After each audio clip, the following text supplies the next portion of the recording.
3, 2, 1, go.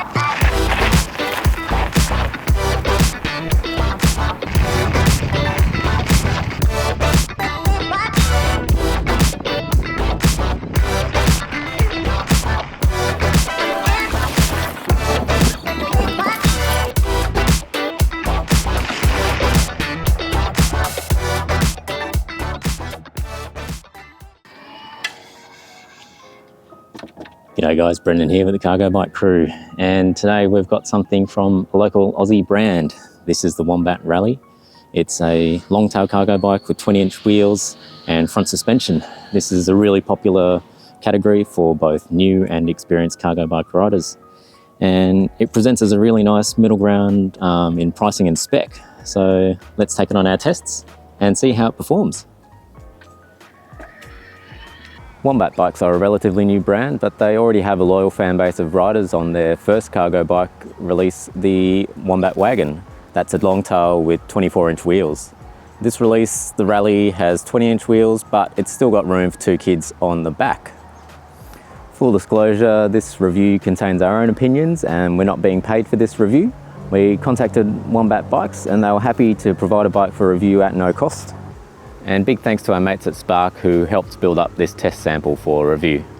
The Rally is 185 centimetres long, which puts it in the same space as the Tern GSD, the Cannondale Cargo Wagon Neo, and something like the Uber Fast Rack. It's priced at only $48.99 Australian dollars, so it really undercuts the competition by a few $1,000s. And I think it's still got a really great component spec for the money. Wombat offer a 10-year frame warranty and 2-year warranty on the components, and they use a full Bafang drive system from the motor to the battery and the control unit, and that's fully UL certified for that whole system. Up front here you've got the RST Beast fork with 60mm of travel, and as the name suggests, it's a beast of a fork that's designed for cargo use. It's got a full 1.5-inch steerer. You've got 36mm stanchions and a 15mm through axle there. So all of these specs just really add up to nice heavy duty stiff setup that can handle any heavy loads. And that's a good thing. The Rally is load rated to 200 kilos gross maximum load. You've got a 20 kilo maximum load on the front rack and you've got 80 kilo maximum load on the rear rack. And it's got a really unique rear rack setup. So the bike actually comes with 2 racks. You can choose which one you want to fit. We've got the long one fitted here at the moment, but there's a short one that comes with the bike. The short one is 49 centimeters long. It's got room for 1 child seat or multiple accessories, and it's got the MIK HD connector system. And the long rack that we've got fitted here is 64 centimeters long, and it's got room for 2 child seats or any other MIK HD accessories. The rack itself is 14 centimeters wide, so it's pretty good. You can clamp on accessories that are non-MIK, like this Tula Yep 2 Maxi. So you can clamp 2 of those seats on there. And once fitted, the long rack adds about 8 centimeters extra to the length of the bike. And that might be critical for storage for some users, but I'd probably have the long rack fitted all the time just for maximum carrying capacity. Now what you see here is fitted with the optional passenger carry kit. So you get, for $600, you get the front rack here with a little basket and cargo net. You get the safety rails, you get the wheel protectors and the running boards, and you get a short and a long cushion on the back here. A few other accessories that you can get: you've got a director's chair, a couple of other passenger grab bars. You've got some foot pegs that go in place of the foot rails to make it a little bit slimmer. And if you have a look closely here on the safety rails, you've got the double rails here for crash protection, and the inner bars have been pre-wrapped with bar tape for a bit of extra comfort.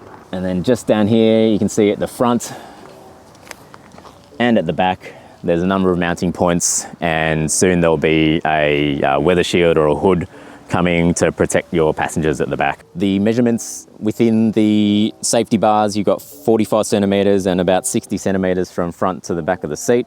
So you can fit a big Euro crate in there. It actually does come with an extra bar at the back for additional room for the child seat, so you can move the seat a little bit further back. And then the front rack, you've got it's tapered a bit, but minimum size is 40 centimeters by 30 centimeters, so you can fit a half Euro crate in the front there. In the front basket, you've got some really neat pockets, so you can carry your keys or loose change, or maybe some Stroop waffles in there. Pretty thin, you can put some snacks. Wombat offer the basil panniers as an option. I'll show you a few other ones that I've got in the workshop just to see different setups that you can do on this bike. And Wombat are actually designing their own pannier bag set that fits over the back. It's a full length set, and maybe a few little other bags and bits and pieces to fit on the bike. Down here we've got the Ursus Jumbo kickstand. Now we all know this is not one of my favourite kickstands, but Wombat have been really clever in their frame design. Have actually tilted the mount slightly towards the back, so the kickstand itself, the legs don't point as far forward as they normally would on any other frame. What that means, it's still quite stable in this configuration, and it won't roll off by itself, but what that means is you don't need to lift up the bike as far as on other frames to actually get it to kick back, and you only need a little lift and push forward. Even with a really heavy load on board, it's quite easy to get the bike off the kickstand. There are also additional mounts down here to future-proof this frame for a possible new kickstand down the track. The frame's designed to suit riders from 155 centimeters to 195 centimeters.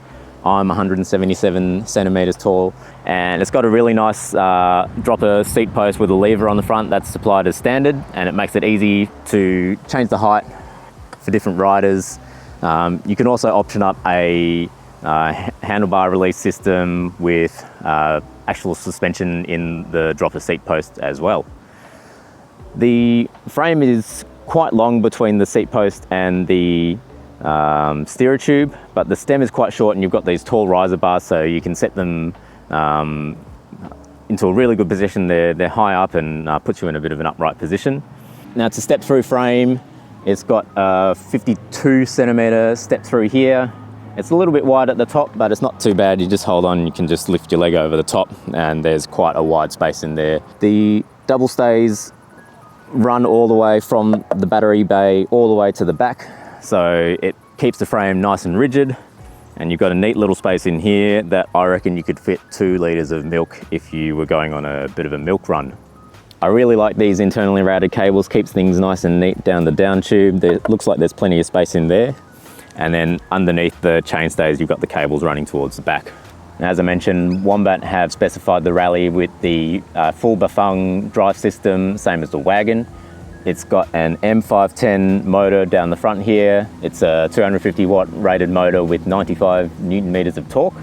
It provides up to 400% pedal assist in the maximum assist mode. There's no rated maximum power output, but reports are around 700 watts. So we'll see how it fares on our test rides. The internal battery is manufactured by Bafang as well. It's got a 500 watt hour capacity, and claim range on that is about 85 kilometers on eco mode, or there's an optional 750 watt hour battery that has a 120 kilometer range. The smaller battery is supplied with a 2 amp charger, and the larger battery is supplied with a 3 amp charger just to make it a bit quicker. The control panel up here is really nice, quite comprehensive. You've got the assist buttons, up and down assist, you've got power, and it also has a small USB charge port on the side that's good for about 2.5 watts, so it's probably going to be a slow charge on your phone, or just add some accessories on there. You can also connect via Bluetooth to the Bafang Go Plus app, which gives you ride stats, maybe a bit of navigation and some diagnostics. In the back wheel, we've got the Shimano Nexus Inter 5e. That's an internal 5-speed gear hub. It's been specifically designed for mid-drive e-bikes. And rather than the standard twist shifter or grip shifter, Wombat have specified it with a trigger shifter. And that's a little bit more intuitive for new riders, and I think it shifts really great as well. Now you can shift up under load really easily, shifts really quickly, but Shifting down, you need to back off the power a little bit if you have any sort of mechanical sympathy, or you'll just get a giant clunk from the gearbox. And shifting up and down is no problem when you come to a stop like this. You can just shift at any time, get in the right gear for takeoff. The gear range isn't as wide as some other internal gear hubs like the Enviola that's fitted to a lot of cargo bikes like our Urban Arrow, and it's definitely not as wide as even just a 1x9 standard rear derailleur. Having said that, Wombat do offer a couple of sprocket options. So we've got fitted here a 24 tooth, which is pretty good for flatlands like down here in Bayside Melbourne, not too many hills. Then there's the option of a 30 tooth sprocket, which is pretty good for hilly areas. Maybe you live up in the hills north of Melbourne, or Brisbane I know is pretty hilly as well. I'll do my big hill test later on and we'll see how this one performs. You can make a choice based on that. Down on the drive side, you've got a single speed chain and tensioner setup. It's durable, it's low cost, you can get them anywhere. They're just a little bit dirty, so keep on top of the maintenance, keep them clean, and you'll really maximize the service life of the chain. Brakes here are the 4-piston Tektro Valance HD T535. They've got 180mm brake rotors front and rear, and actually these rotors are 2.3mm thick, which are a little bit thicker than the standard 2mm rotor. Means they're stronger, they'll warp less, you'll get less noise, and they've got better heat dissipation for when you're carrying heavy loads. The pads are a semi-metallic brake pad, which will give you a good balance between noise, service life, and wet braking. The tyres are the same front and rear. We've got the Schwalbe Super Moto X in a 20 by 2.8, so these are nice and fat, but despite being a road-oriented tread, they actually grip quite well on vast majority of surfaces, mostly due to their width, and you can run them at slightly lower pressures as well. All right, let's get riding and see how it feels out there in the field. All right, out on the road first. Now this is my first ride of an e-bike with a full Bafang drive system. So this M510 is a high-spec mountain bike motor. It's got 95 Newton meters of torque. It goes up against the Bosch Performance Line CX and the Shimano EP8 motors. They both have 85 Newton meters of torque. On paper, it's a little bit extra, but out here on the road, it seems pretty similar. Just riding along, no issue.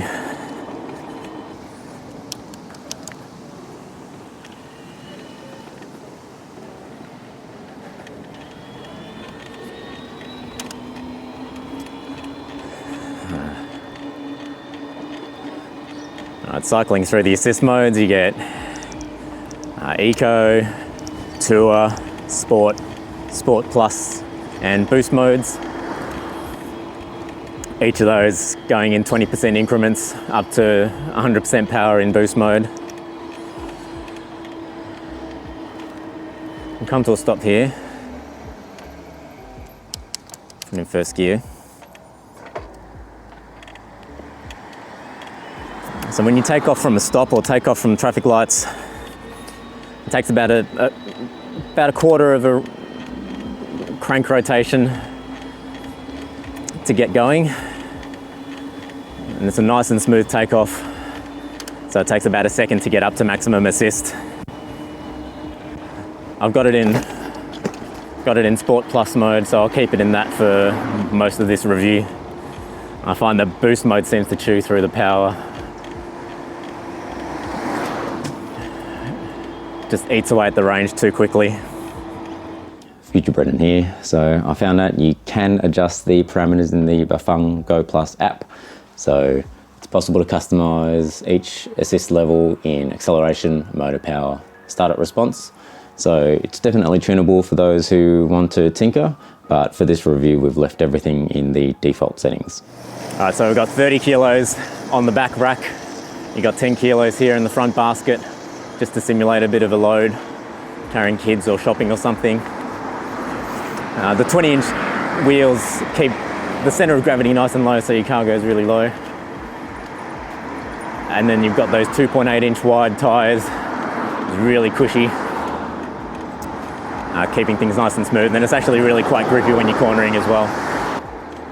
Now you can run the tyre pressures quite low on these 2.8 tyres. They give you a bit of extra grip, bit of extra comfort, but you probably want to bump it up when you're carrying a bit of load. We've got 30 psi in at the moment. I think it's a little bit too low for the load that we're carrying at the moment. It's bouncing around a little bit. All right, so the Nexus 5e hub has a direct drive first gear, so it's the strongest one. We're going to go from the start here.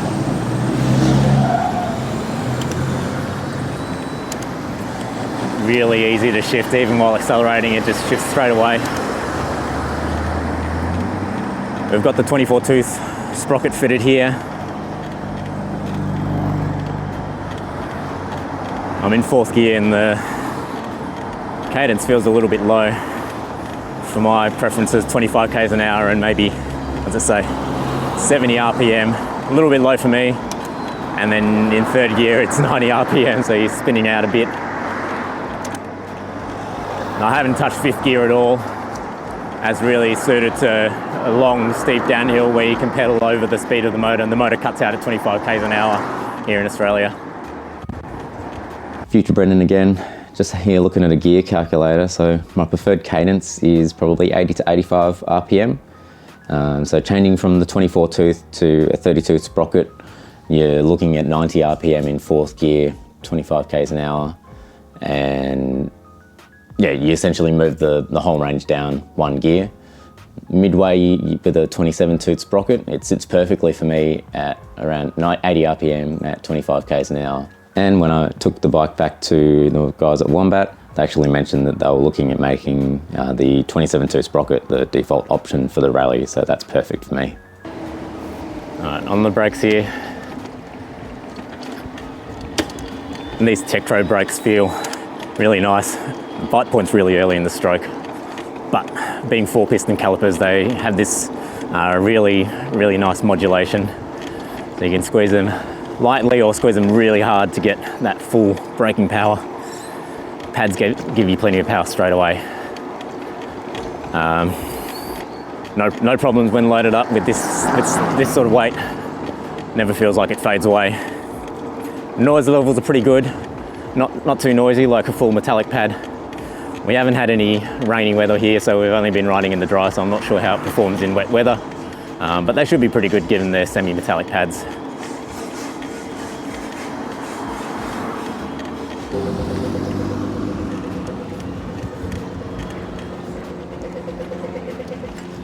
Alright, hitting the shed trails here.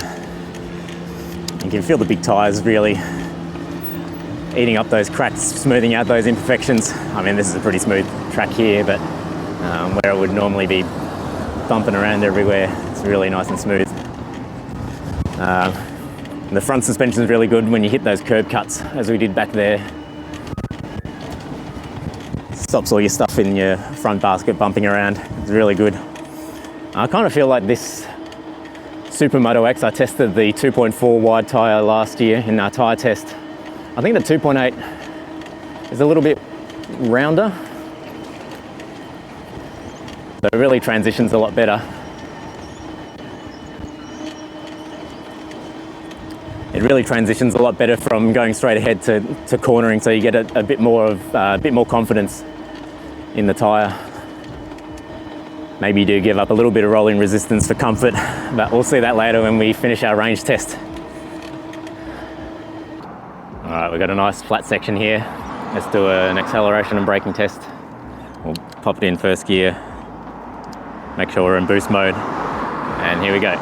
3, 2, 1, go. Super crisp changes, and there's 25 k's an hour, no problem. We'll brake at the mark here.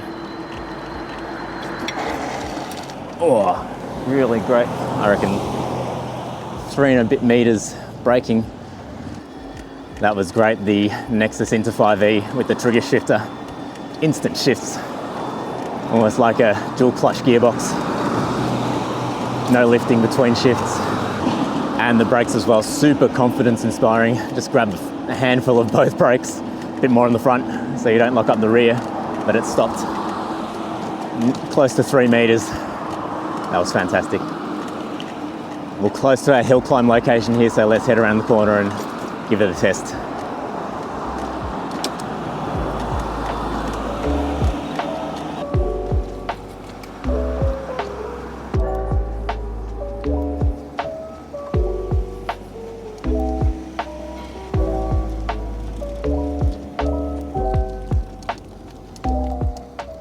All right, here we are at the hill climb. So it's about 11% average for 100 meters. There's a 15% steep section right in the middle there. We've still got our 40 kilos of load on board, and we're running the 24 tooth sprocket still as well. So let's see how it performs. Bump it into first gear, boost mode, make sure we're locked in. All right, we'll wait for this car to go. We're not going to beat it, but all right, off we go.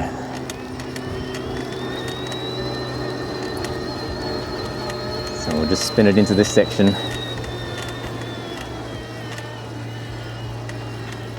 A little bit of pressure through the pedals. 150, 200 watts, we're doing 10 k's an hour. 60 RPM, it's pretty low. But the motor's putting out 680, 675 watts pretty consistently up the hill. I'll spin a bit close to the top. Yeah, that was super nice. Yeah, that was on the 24 tooth, really impressive. Just the motor kept the power, the M510 kept 690 watts, close to 700 watts of power all the way up that hill. If you come across those hills every day, I think you might want to consider going for a 30 tooth. It'll just help you spin, keep your own power down, and help the motor itself pull you up the hill. But yeah, nothing wrong with that climb on the 24 tooth if you're going to be doing something like that. Just every now and then, you can have no trouble with this combination. Out here on the gravel, this is what I think of when I hear the name rally. Fire trail here is fairly well graded. A few potholes, suspensions, smoothing them out. Big tyres work really nicely on that gravel. I feel like you could do some fairly long rides on this bike. Super comfortable. If you come across some loose stuff, you probably want to take it easy. It's not a mountain bike here, so it's probably not the best place for the Supermoto X tyres on really loose gravel. We've got an internal gear hub, so we won't have to worry about chain wear as much as on a derailleur. But yeah, given how much dirt it actually picks up on the back, you still want to give it a clean, get the best life out of that chain. My only complaint is that the grips are quite solid and they don't absorb vibrations enough. It's good for durability, but yeah, you might want to swap them out for something a bit softer if you're doing rough stuff all the time.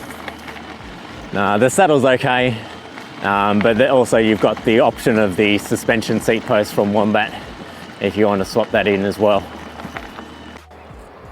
The Wombat Rally comes equipped with lights and mudguards as standard. Now I'd just like to see the mudguards down here extend a little bit further just to keep your feet and the motor a little bit more protected from road spray if you're riding on wet roads or riding in the rain a lot. If you're riding in the dry, it probably doesn't matter so much, and on the flip side, you're not going to catch it on curbs and rocks and things like that. But really my preference is to have a long mud flap or something like that. These are my commuter bikes. As you can see, I do like a long flap. The front light sits at the front of the mudguard here. You've got these stays to keep it nice and sturdy. It's not obstructed by the basket or anything that you put inside the basket. And when you turn into corners, the light goes with you. The light itself is a Spanninger Accendo 60. It's a really nice light, really good intensity. It's got a glare-free cutoff to meet the German STV ZO standard. However, I found the beam pattern to be quite narrow, so it's decent enough for city riding if you've got street lights and all of that. But as soon as you head out into some really dark trails, you really want something a bit wider to illuminate a bit wider area, maybe even something with high beam. So consider that if you're riding out in the dark a lot. And one final thing, the wiring for the lighting actually comes through the mudguard, so it's nice and neat, comes out of the body here into the mudguard and runs all the way to the front underneath the mudguard. So that's a neat little design feature there. And at the back here we've got another Spanninger light. It's the Pimento brake with brake sensing function, so that means when you're slowing down, there's an accelerometer inside that makes the light brighter, it makes it more visible to road users behind. It's a really nice intense light. It's really wide, so even from a far distance you can see it quite clearly. And the cabling for this also runs inside the mudguard, keeps it nice and clear. And then we've got the long rack mounted here, so it's mounted on the frame. If you've got the short rack, you can mount that onto the short rack to keep it nice and clear from the back of the bike. Now on the Bafang control unit, it's got a light sensor underneath, so it'll turn the light on automatically when it gets dark. But I discovered a bit of an anomaly. I also like to run lights during the day, so to make myself more visible in traffic, when you turn on the headlights, it actually dims the backlight on the head unit. Now, that's fine for nighttime, lowers the glare, but during the day, it's absolutely impossible to read. So maybe this can be updated through some firmware updates in the future, something like using the light sensor to control the backlight intensity would be really nice. And hidden away down here underneath the chainstays, just behind the motor, is a hardwired alarm. Now this doesn't replace a decent lock fitted to a solid object, but it does act as a nice early deterrent to keep your ride nice and safe.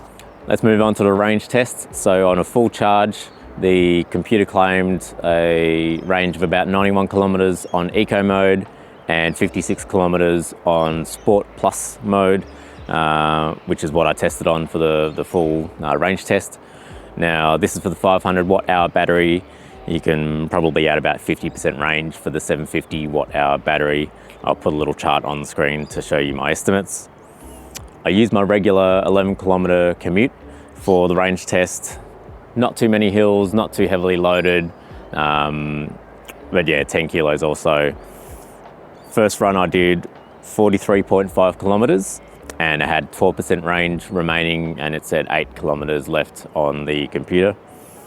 On the second run, I didn't get a photo, but I did about 48.5 kilometers and had 11% remaining. Charge time for that was about 4.5 hours on the 3 amp charger that I had with the bike. There's probably going to be about 6.5 hours on the 2 amp charger. So yeah, this range and the charge time is about on par with other 500 watt hour batteries that I've tested in the past. The Rally would make a really nice commuter bike. You can use the short rack for regular panniers on the back, and you could take off the front basket as well to make it even easier to maneuver around. It's a short bike, so even fully equipped, it works nicely if you need to catch the train. Fits in all the small elevators, it can almost turn around in its own length, and it doesn't take up too much room at the end of the carriage. There's a walk assist mode that can help me get up onto the train or steps like this. Just press the minus key and go past 0 assist. Then press and hold the minus key and the motor will start pushing you forward. Start in first gear and it'll help you up just like this. And you can change up gears to go faster if you're walking up a hill. We did a full weekend shop for a family of 3, 2 baskets and 2 shopping bags. It's a bit of a squeeze with the Tern 37 panniers we have. Would be better with a longer option. The rails can handle bags up to 600mm long. I reckon we were close to the 200k limit, but it was easy enough to ride even one-handed.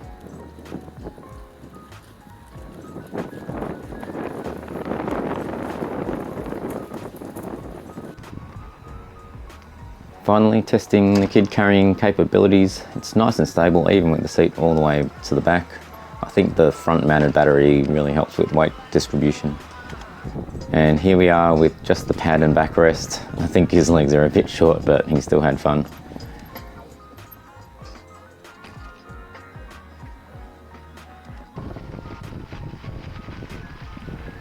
And the big 2.8-inch rear tyre really helps to smooth out the bumps. It's not quite rear suspension, but every little bit helps.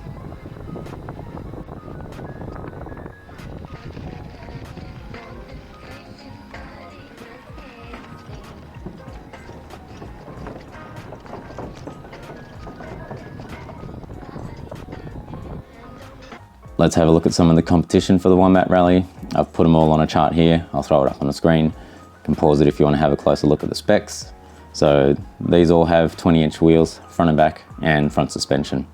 All right, quick summary on the Wombat Rally. It's $48.99, comes in these other cool colors.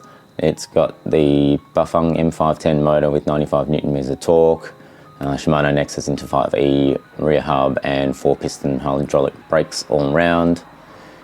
Here's the rear rack options that I spoke about. We've got lots of upgrades and safety packs and all that sort of stuff, heaps of accessories, everything that you need. Next up is the Tern GSD S10, $8,000.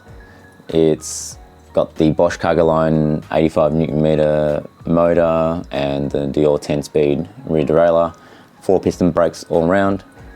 It's got a really comprehensive accessory list. You can see all of the options here for carrying kids and cargo. It's a well-known subscription bike in Australia. It's been on the market for a while. This is the second generation, and there might be a third generation coming soon with the Bosch Smart System. All right, here's the Uber Fast Rack, $7,000, and it's got these two new colors that have just been released. It has the Shimano E7000 motor, which has 60 Nm of torque, and I reckon that's a little bit low for a two-seater cargo bike in my opinion. It's also got the Dior 10-speed transmission, and it's got 4-piston front brakes, 2-piston rear brakes. It's also got this cool rear rack called the DRS. It changes from footboards to flatbed and things like that, so that's pretty cool. The Viron Live E is a local Aussie option. It's on sale at the moment at $3,500. It's got a Bafang 80 Nm hub motor and an Shimano Altus 8-speed derailleur, 2-piston brakes all around. So the spec's really entry level, but to be honest, I haven't ridden it, so I can't really comment on the capability. But it's that's a really affordable option here in Australia. And here's the Riese Muller Multitinker. It's one of very few cargo bikes that has the same Nexus into 5E internal rear hub. In this instance, it's mated to a Bosch Performance Line CX motor with 85 Nm of torque. It's got 4-piston front brakes, 2-piston rear brakes. Really nice design. And the price is $10,000 recommended retail price, which is more than double the Wombat Rally, which has a really similar spec. Now, I've tested this bike before. It's got really great handling, build quality, feels solid, and it's got a decent range of accessories. However, I think this price will be just out of the ballpark for so many families looking for their first cargo bike. I think Wombat have positioned themselves really well in the market. So there's a gap in the market for cargo bikes with mid-range pricing and mid-range spec sheet. So they've built it around a really solid frame, ready for upgrades if you want. And you get a decent range of accessories, not as much as Tern, but they're building it in the background. So yeah, it really stands up to the more expensive competition. You get features like the bigger tyres, the refined kickstand mount. You've got that unique rear rack, those two options. So it shows that they really know the market and what people are looking for in a new cargo bike. So what's the catch for the lower price? Not much in my opinion. If you look at Bafang versus Bosch, Bafang's tuned to be a bit more powerful, I'd say, on your pedal stroke versus the Bosch, which is very natural. There's not much in it really when you're out there pedaling if you're not looking for it. It's UL certified for safety. And yeah, anecdotally, there are just as many happy customers with Bafang motors on their bikes out there in the market. So the gear range on the Inter 5E gearbox is limited, but it still climbs hills just as well as any other system that I've ridden. Maybe the only thing you're missing out on with, say, a derailleur or a wider range is just some smaller steps in between gears to make sure your pedal cadence is closer to what your preference is. What else? Maybe the grips could be softer, different headlight, longer mud guards. Now I'm getting picky. Those things work perfectly. So those are the only things that I'd probably change if I owned one. So yeah, in short, I was really impressed with the Wombat Rally. It presents great value for new cargo bike riders, and it's also a solid base for those wanting to upgrade or customize their bike as soon as they get it home. So yeah, put it on the list if you're looking for a 20-inch long-tail cargo bike, and definitely take it for a test ride. See you next time. If you found this video entertaining or useful, please give us a like and subscribe for more videos like this one. Cheers.